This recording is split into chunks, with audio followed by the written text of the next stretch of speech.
మీ business ఏదైనా మీ ఊర్లో promotion చేయాలంటే అది సుమన్ టీవీతోనే సాధ్యం. ఇప్పుడే సంప్రదించండి. నమస్తే, welcome to Suman TV Kothagudem. 3 దశాబ్దాల క్రితం ఈ రోజు వార్తల్లోని ముఖ్యాంశాలు అంటూ అందరినీ రోజు 7 ఈవినింగ్ 7కి పలకరించిన గొంతు ఈ రోజు మార్నింగ్ మూగపోయింది. తొలి తెలుగు యాంకర్ శాంతి స్వరూప్ గారు ఈ రోజు ఉదయం కన్నుమూశారు.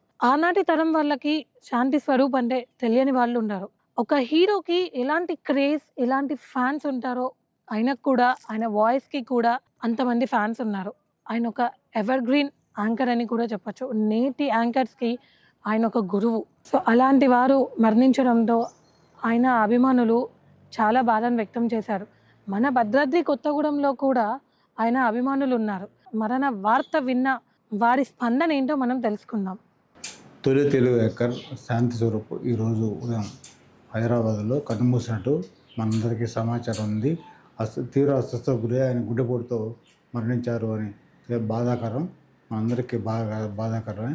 ఆయన వార్తలు చదవడంలో అందవేసి ప్రతి ఒక్కరికి, పండితుడికి పామరుడికి వాళ్ళ హృదయాల్లో హత్తుకుపోయేలా వార్తలు ప్రసారం వార్తలు చదివేటువంటి వాడు. ఈయన 1977లో నేను తొలిసారిగా ఈయన వార్తలు వినడం జరిగింది. అప్పటి నుంచి ఆనాడు సినిమా హీరోలకి అభిమానులు ఉన్నట్టుగానే మేము కొంతమంది యువకులుగా ఉండి శాంతి స్వరూప్ అభిమాన సంఘం అనేది కూడా ఉండటం జరిగింది. జాబులు జవాబులు ధర్మ సందేహాలు అనేటువంటి ప్రజలతో మమేకమయ్యేటువంటి కార్యక్రమాలు దూరదర్శన్ ద్వారా ఆయన నిర్వహించేవారు. 2011లో ఈయన పదవీ విరమణ చెందడం జరిగింది. అప్పటి నుంచి అవి విశ్రాంతంగానే ఉండి ఇవాళ మనల్ని ముందరిని వదిలి కూడా విశ్రాంతంలో కానీ వెళ్ళారు. ఆయన పేరు తెలిసినటువంటి వాళ్ళు చాలా బాధాతత్తులే ఉన్నారు. ఈ తరానికి శాంతి స్వరూప్ తెలియదు, కానీ మా తరానికి అందరికీ శాంతి స్వరూప్ అంటే ముందర గుర్తొచ్చేది దూరదర్శన్. ఆయన నిర్వహించిన ధర్మ సందేహాలు అనే కార్యక్రమం మొదలైనటువంటి ఉండేప్పటి.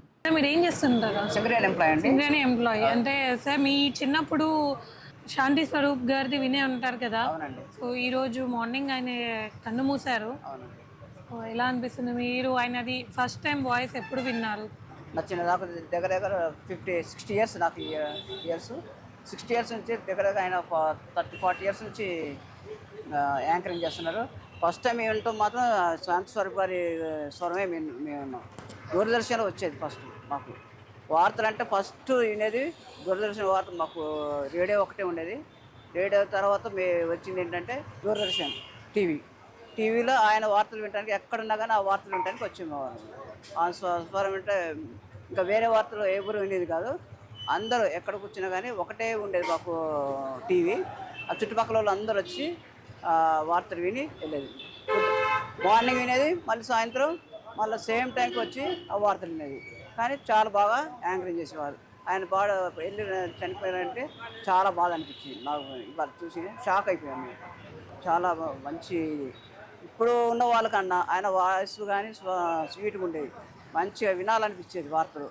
అది ఎటువంటి వార్తలైనా చాలా బాగా చెప్పేవారు.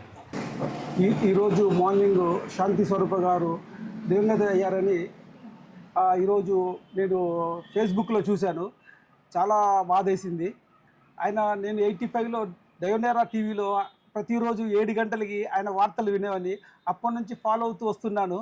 కానీ ఆయన ఈరోజు మన మధ్య లేకపోవడం వల్ల నాకు చాలా బాధగా ఉంది. మా జనరేషన్కి ఆయన ఒక ఇంప్రెషన్.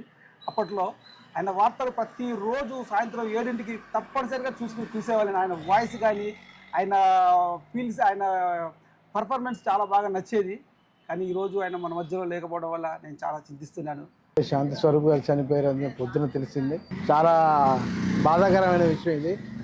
ఆయన 89, 90, 2000 వరకు మేము ఆయన వార్తలు చదువుతున్నాం, మేము చూస్తూనే ఉన్నాం. ఇప్పుడు బిజీ లైఫ్ అయిపోయి ఆయన మేము వేరే ఛానల్ చూడలేకపోతున్నా. ఆయన చాలా ఎవర్ గ్రీన్ పర్సన్, అప్పుడు చాలా గొప్ప పర్సన్.